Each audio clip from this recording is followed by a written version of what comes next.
बल्ल छोरो भएको थियो कमाउने, आइहालिन् एटीएम समाउने। ए बुहारी, कति सुति राखेको? चिया पनि अब हामी आफै पकाउनु पर्ने हो कि क्या हो?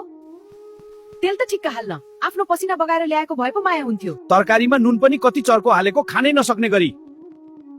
माइतीले लुगा धुन पनि सिकाएको छ क्या हो, अलि राम्ररी धोउ न। मम्मी लुगा त मैले यही आएर धोएको हो। मुख नचलाउ कि भन्नै नहुने मुखै लाग्छ बा। माया बुहारी त राम्री छैन, मेरो छोराले के देखेर मन पराएको नि? राम्री नै छिन्।